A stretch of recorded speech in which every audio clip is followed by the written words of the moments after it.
we're excited today because we have a guest. We're going to be talking about a topic that not a lot of people maybe pay that much attention to, and that is antitrust laws. And so I'm excited this morning to have with us Pete Sepp, who is the president of the National Taxpayers Union.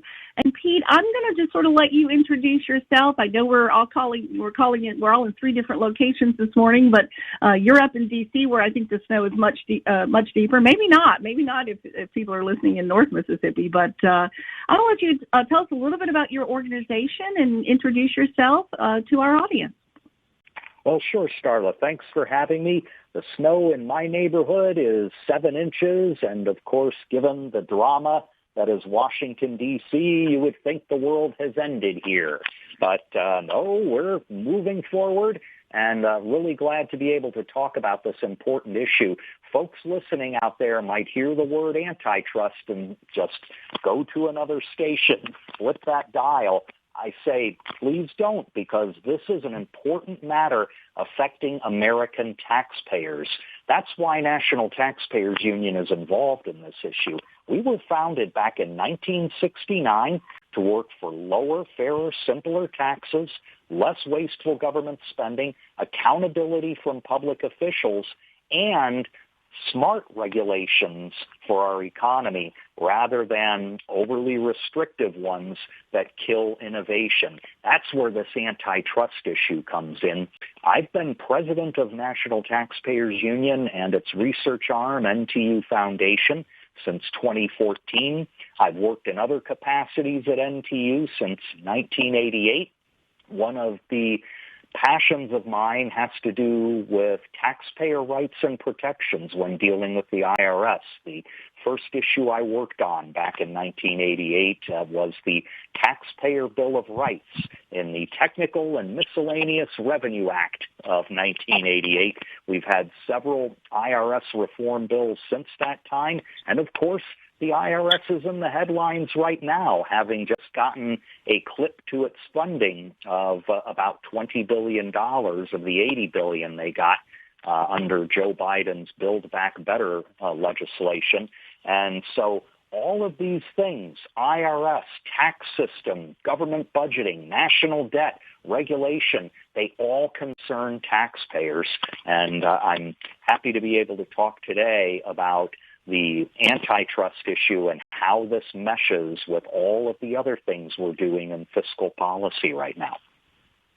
Wow, that's a great deal of things that I think our audience, and I certainly know our activists and volunteers and followers at Americans for Prosperity are always concerned about regulations, taxes, and especially that government overreach, right, that creeps into that.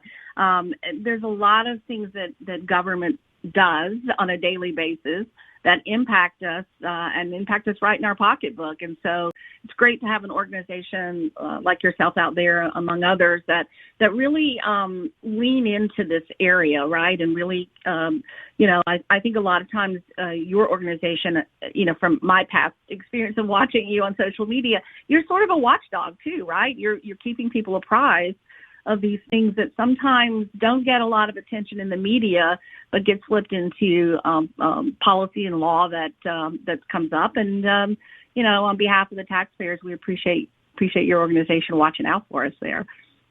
Well, thank you, and we certainly appreciate Americans for Prosperity's partnership and the Competitiveness Coalition. That's a coalition that we founded 2 years ago to educate the public and advocate for light touch regulation and tax policy that puts consumers first while making sure we get the innovation and the investment in our economy that we need, rather than seeing all that innovation and investment go overseas. And AFP national chat level is a member of the coalition, a founding member, in fact. And so thank you very much for the leadership of AFP and AFP Mississippi in so many of these issues.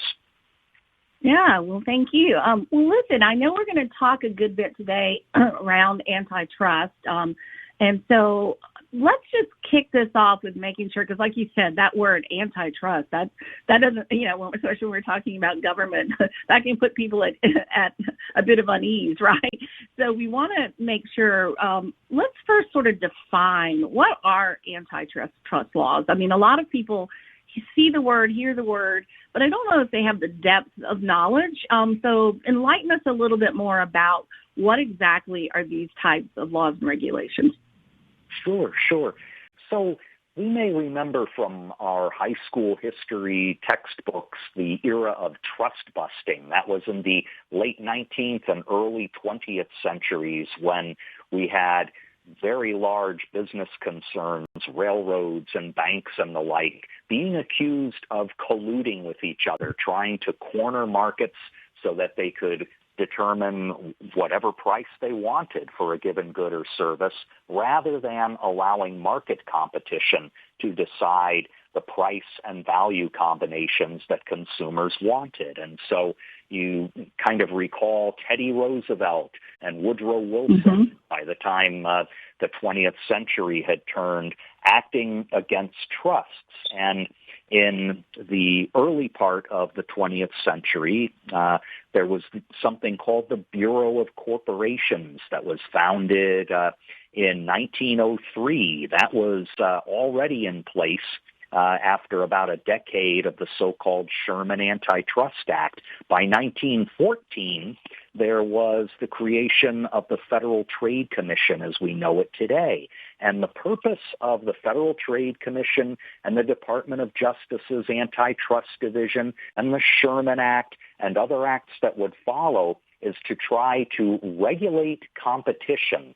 The big controversy, of course, has been, first of all, how big is too big? What constitutes a trust that is acting illegally versus just a very large business that happens to dominate a market?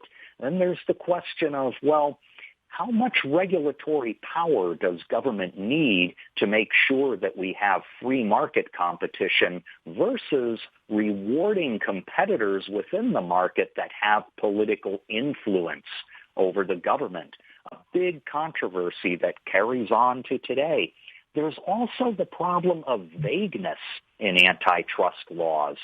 After all, when the Section 5 of the Sherman Act talks about unfair or deceptive acts or practices that are prohibited under antitrust laws, that companies can't do that. Well, what is unfair and deceptive anyway? I mean, it seems pretty obvious if a company says, hey, this new toothpaste will double the whiteness of your teeth in a week, and it doesn't work. Well, that's clearly deceptive. But what about much more nuanced things?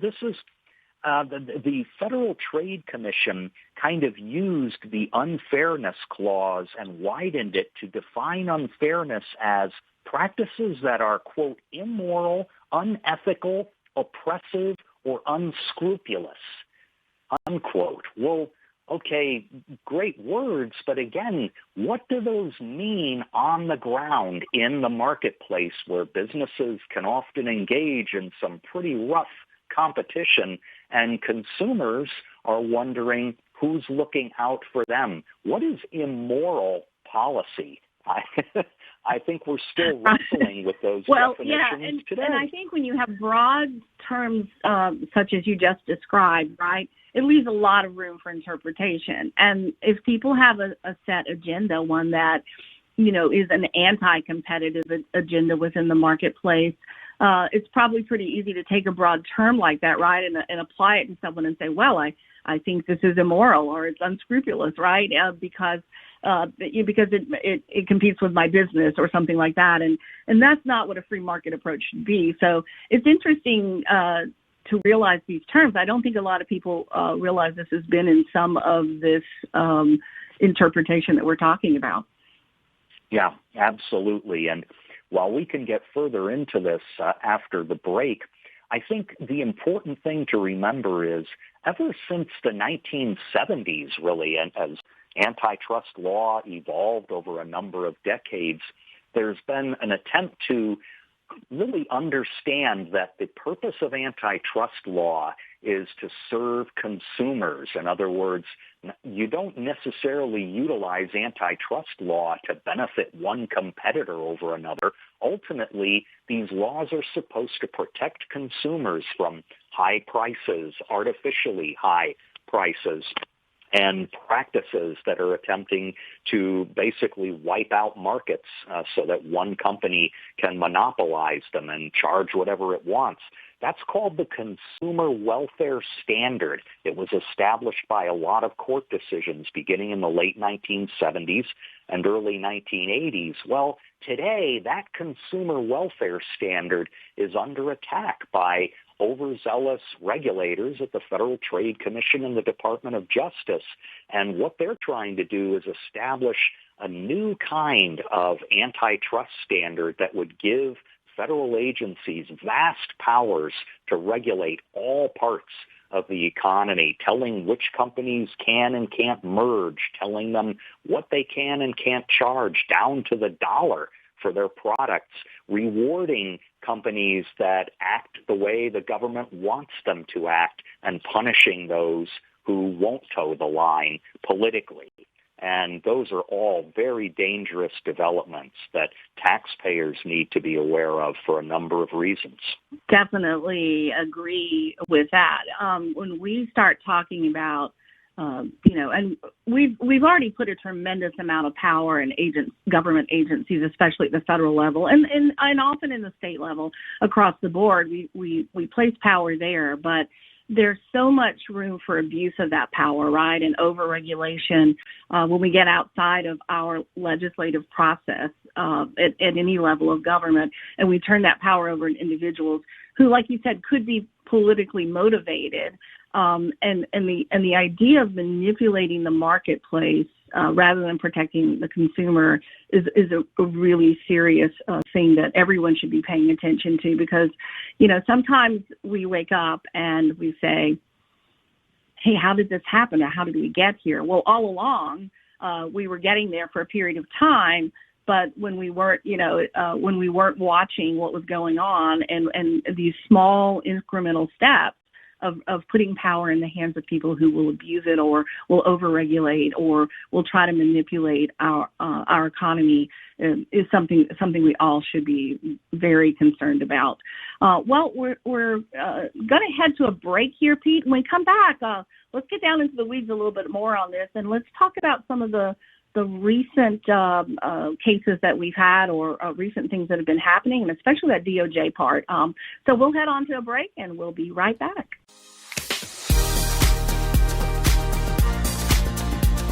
Join Americans for Prosperity Tuesdays, 9 a.m. right here on 103.9 WYAB for an hour of local and national guests talking about policies impacting all Mississippians. AFP Mississippi looks forward to sharing stories and updating you on state and federal government policies with insightful commentary. Join AFP Mississippi weekly on Tuesdays at 9 a.m. on 103.9 WYAB. This ad was paid for by Americans for Prosperity.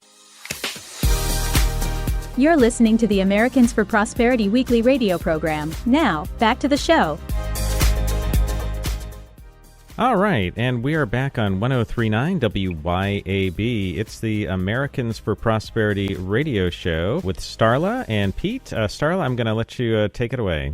All right. Thanks, Matt. Appreciate your help today on this snowy day here in Mississippi. We have Pete Sepp with National Taxpayers Union with us today. And we've been talking about antitrust and a little bit about their organization. And during the break, Pete and I had an opportunity to kind of catch up on something that we had in common, and that both of us, our parents, at one point worked for an organization that had, a breakup. And for me, it was, Southern Bell back in the day, but Bell South at the time, and the divestiture of the company, and how these laws can apply. And it's sort of impacting me as a younger person, because at the time I didn't understand why it needed to happen, because I felt like, as my dad did as an employee there, that they were giving really great service, but yet they were forced to change the way they do business and by the government. So, Pete, let's get down into the weeds a little bit more about what happens when these antitrust laws are utilized with an agenda or a political agenda, and what the DOJ has been up to lately. Yeah, absolutely. Part of the problem with vesting so much vague enforcement power in an unaccountable agency like the Department of Justice and the Federal Trade Commission is that they can engage in this behavior and there's hardly anyone to stop them until they actually go to court. There's an extreme lack of congressional oversight. I mean, I see this across the board with IRS, with FTC, the whole alphabet soup of federal agencies. Congress likes to hold oversight hearings to get photo ops, but they don't really drill down and figure out the structural abuses of power that these agencies are engaging in, and then arriving at a solution to rein in those powers. That's what we're seeing right now with the Department of Justice and the Federal Trade Commission. And here's why taxpayers need to care about it. There are several reasons. First of all is the obvious one, the budgets that these agencies have, over $500 million a year combined. That's pretty serious money, even for Washington, D.C. But equally important is if these agencies engage in rogue enforcement activity against pick an industry, in the tech industry, for example, what is that going to say to innovators in tech that the United States is not friendly to people with the new invention, the better mousetrap, and suddenly we're going to lose that kind of economic innovation and edge to other countries that are either friendlier toward those innovators or have a cozy relationship that allows those innovators to profit with the government's blessing. I'm thinking China, for example, in that regard. And taxpayers lose when innovation starts to wane because there are so many ways that the tech revolution has made government more efficient. Think cloud data storage. Think the use of AI-based, artificial intelligence-based customer service, which is just now starting to come into its own in government. It's been in the private sector for, I'd say, at least a decade now in various forms. But those things help to save taxpayer dollars. And if we're not careful, agencies like the Federal Trade Commission and Department of Justice are essentially sending a message to folks with that better mousetrap out there. Don't be too successful because we're going to come after you. We're going to fine you. We're going to prevent you from competing in the marketplace. We don't need that kind of headwind in our economy right now. We already have still problems with our tax system, the national debt, other types of regulatory agencies. We don't need to add this to the pile of problems that high-tech or even low-tech innovators in the private sector face just getting their products to market. Yeah, that's an important point. You touched on a lot of issues that we have in our country right now that we need to be addressing around the economy, and yet we seem to be trending toward a lot of things that they're not resolution or problem-solving ideas.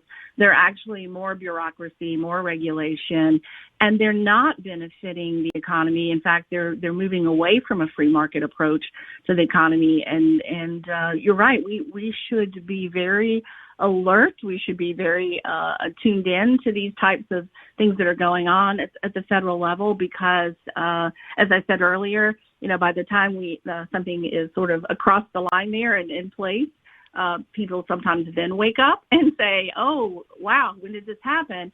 But it's happening all along. And you mentioned about us being friendly to business and these innovators. I mean, for good or worse, or however you look at it, the age of technology is certainly here, and it's only going to continue, and it's on a fast pace and a fast track right now. But these people who are out there with these startups, we don't want to send that signal, right? We don't want to be the country that isn't ready for technology have its rightful role there in the marketplace. And success. You said the word success, right? We're a country where the American dream is something that, we've come off a campaign about reigniting the American dream, right? Being able to push forward that notion that people can be innovative and have these new ideas. What happens if we go the opposite direction? Yeah, well, it doesn't bode good for this country, certainly. And as I said, this is just, I wouldn't even call it icing on the cake, because that's something that tastes good. This is unpalatable. Right. I mean, these are activities that, piled on top of the other policy problems this country already faces, is going to be very harmful to the dynamic economy and the prosperity, to use a word from your organization's name, that Americans expect and hope for future generations. You continue to see a decline in optimism about America's future, and I think a lot of it has to do with the policies coming out of Washington that continue to pile burden upon burden on those that we're hoping will succeed and deliver interesting products and services at a price we can afford. That's no longer something that we can necessarily count on, because the policy environment here in Washington is becoming increasingly oppressive. I don't like to use terms like that, but you see the pattern of court cases that the Federal Trade Commission and the Department of Justice are pursuing against Meta, and they've lost in court on a merger there. They went after Google on an acquisition and ended up losing in court, but they keep coming back. That's a problem with so many government agencies. They don't know when to stop losing, because they have virtually unlimited budgets and people to just continue pursuing the same bad arguments in court until some judge gives up and they win. I mean, I see that also with the IRS all the time. It's called the doctrine of non-acquiescence. Lose in court, big deal. You'll just launch another suit and keep suing until you wear down the private sector. Wow, and that's that is a scary thing to think about, right? Because a lot of times we go through that judicial process, right, to actually resolve issues, but sort of taking that step towards that process to allow for this type of power and regulatory interference and stuff to take place, and people just continue to do it. That's and I think we're going to head to a break here in just a minute. But after the break, I'd love to talk more about some of these pieces that we're talking about. It's as though we're demonizing success, right? That if you can be the best at something and take that larger share of the marketplace, so be it, right? I mean, competition, in my mind, and I think a lot of our listeners would agree, has always been one of those things where either, if you can't compete, maybe that's not the market for you. But also, it's been that thing that drives, I think, excellence and quality, right? If you want to compete with someone else, you described it as a better mousetrap. But the truth of the matter is, consumers, if they see you as the best thing, if they're happy with you for providing that good profit and good and excellent product that people want and demand, so be it. Well, we're going to head to our break. We're with Pete Sepp from the National Taxpayers Union, and we'll be back in a moment. We'll talk more about this judicial process.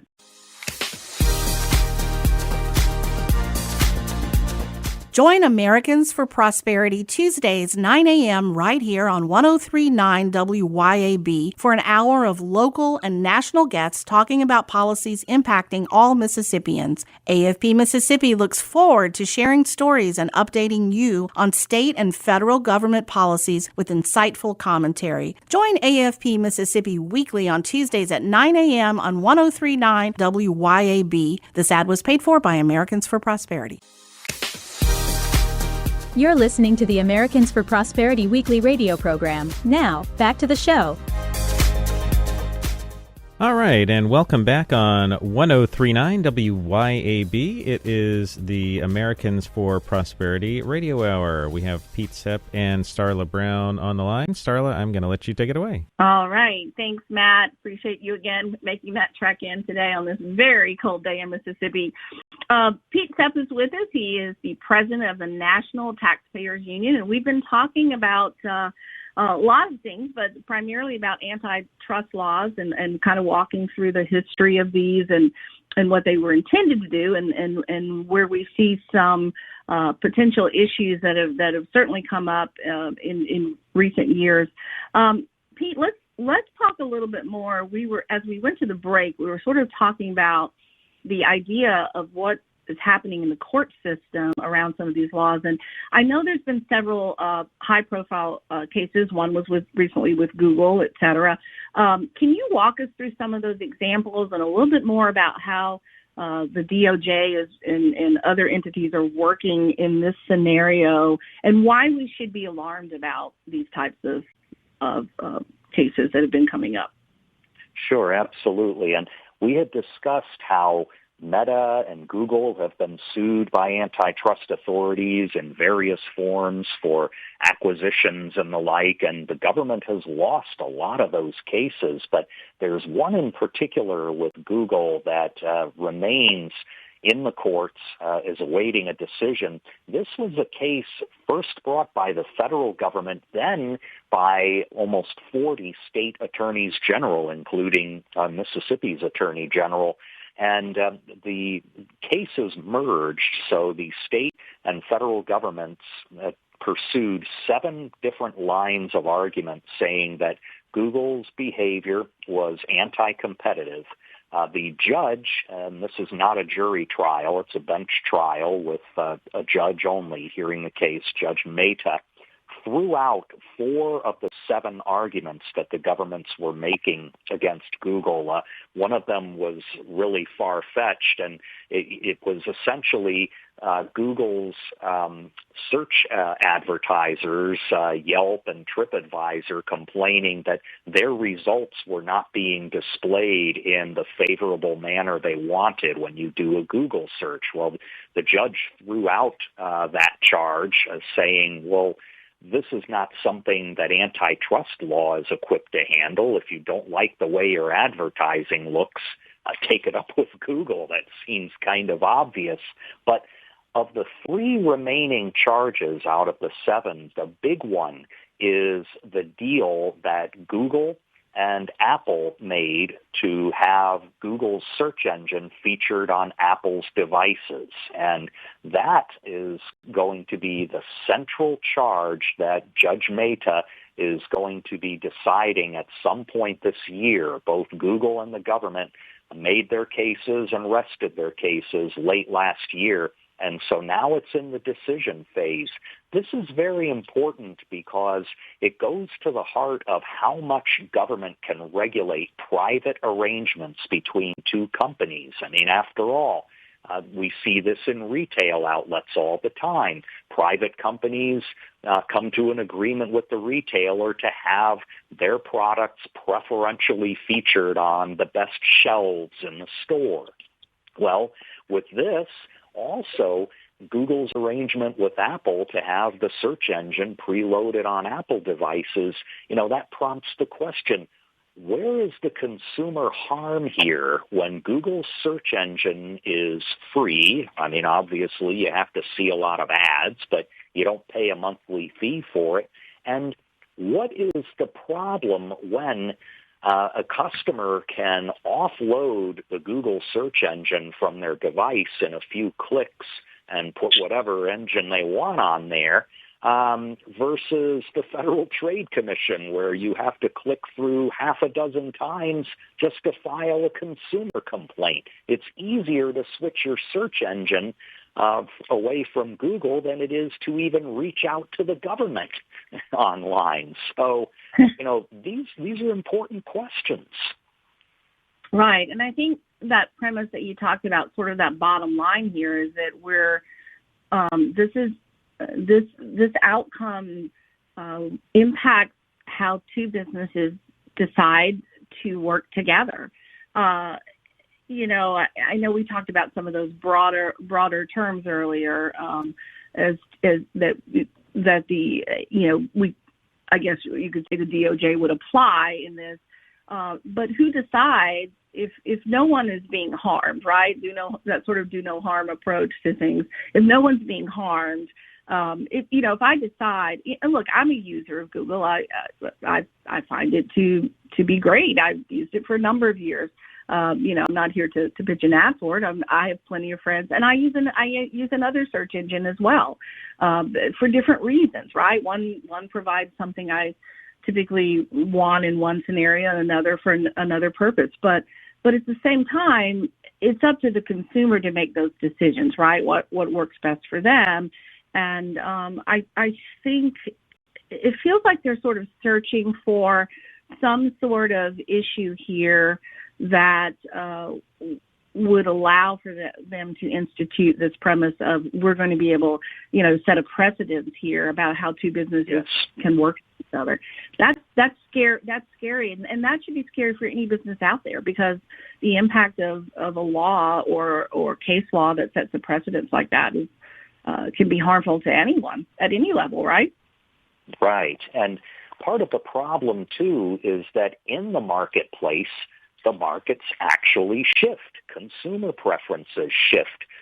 Various competitors enter the market that nobody ever thought of before. And by the time these cases reach a resolution, the market has changed so much that the court's decision might become something of an anachronism even as it's issued. I mean, when you think about in the mid-2000s, there were writers in the New York Times and elsewhere predicting that MySpace would be the dominant online social platform unless antitrust proceedings were brought against it. You have folks in the Amazon case now who contended that the market for printed books would be non-existent within 10 years of Amazon's rise. That hasn't happened. You look at previous antitrust cases against companies like Schwinn Bicycle or IBM. Those cases dragged on for so long that by the time the decision was handed down, the companies in many cases didn't exist anymore, or they no longer had that huge market share that they were accused of and told that they were a monopoly. Things do change in the marketplace, and government regulators just seem to be bent on figuring out how they can regulate as they go along and pursue these cases in court, even when they no longer make sense. Yeah, that's interesting when you think about that time frame. Because when you use the term about MySpace, now I was never on MySpace. I think I just didn't start there. I don't know. Maybe I think it was an age thing. I kept thinking it was for a younger crowd than myself, and so just never really. I was like, I don't think I should be on there. It might not. It seemed a little strange, right? So I never got there, but I do remember the media hype around this and how, it was almost to the point such that it was like, well, if everybody's on MySpace, no one will be anywhere else. But we know today that's not true. And there are social media platforms that at all different types of levels, different demographics, different uses, right? And we've seen the evolution of that, Twitter, now X, right? And how that come through its process. So things are constantly changing. So to set a precedence on something that was, 5 years ago or a decade ago, really doesn't make a lot of sense.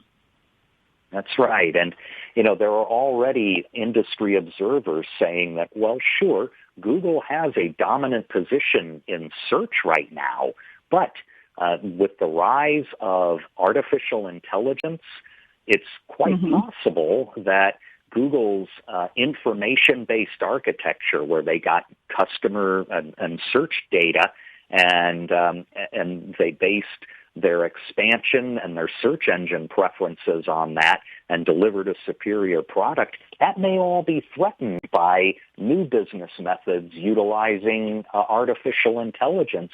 And Google may very well lose that dominant position over the next few years. Governments are not well equipped to get ahead of trends in the free market. That's why a light regulatory touch and sensible court cases based on things like consumer welfare are so important. If you stray from those principles as a regulator, you engage in all kinds of exotic policies and strategies that do a lot more harm than good in our economy. Well, Pete, I think you summed it up very nicely. We want to thank you for joining us today. We appreciate our partnership with the National Taxpayers Union, your organization, and again, thanks for helping educate our audience around antitrust. And we hope that everyone will pay close attention to some of these cases that are out there now and what the future holds. Pete Sepp, President of National Taxpayers Union, thanks for being with us today, and we'll be right back after the break.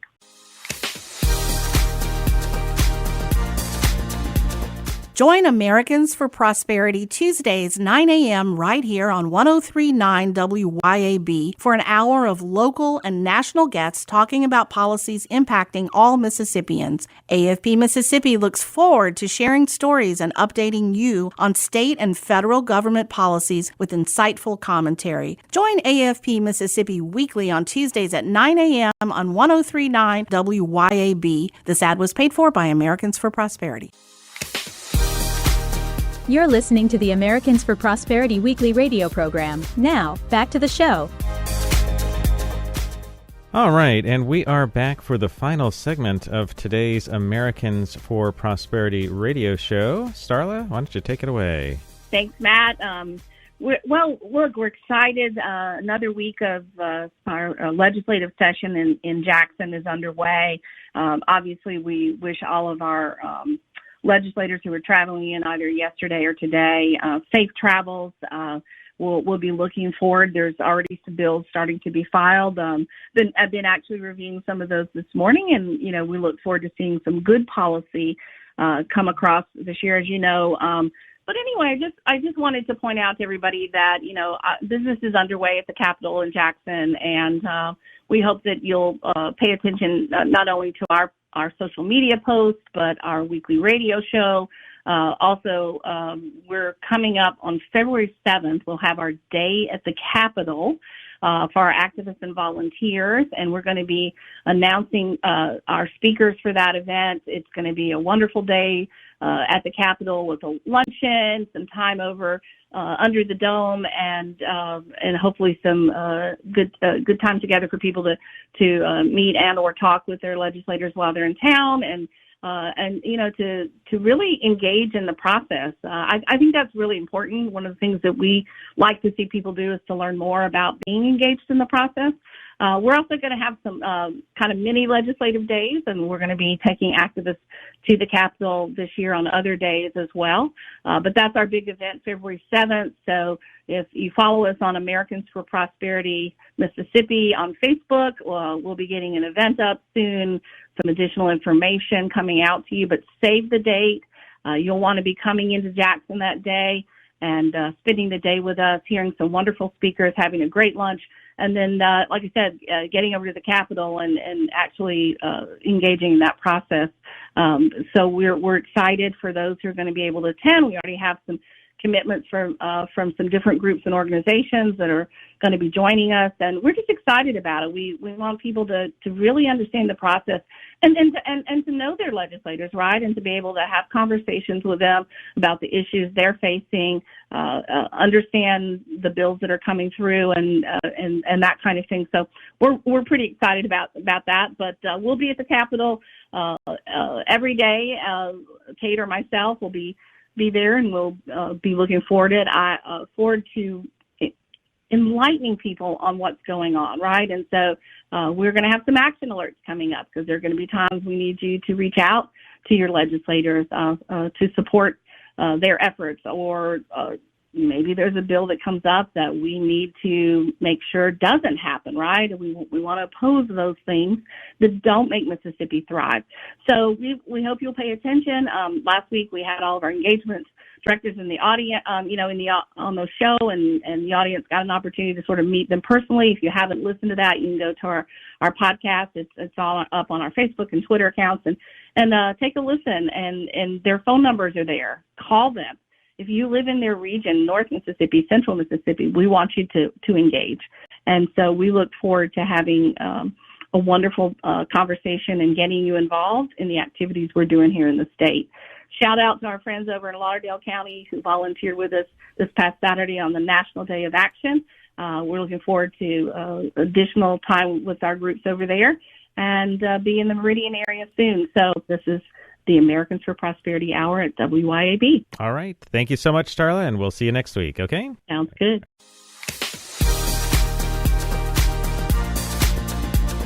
We're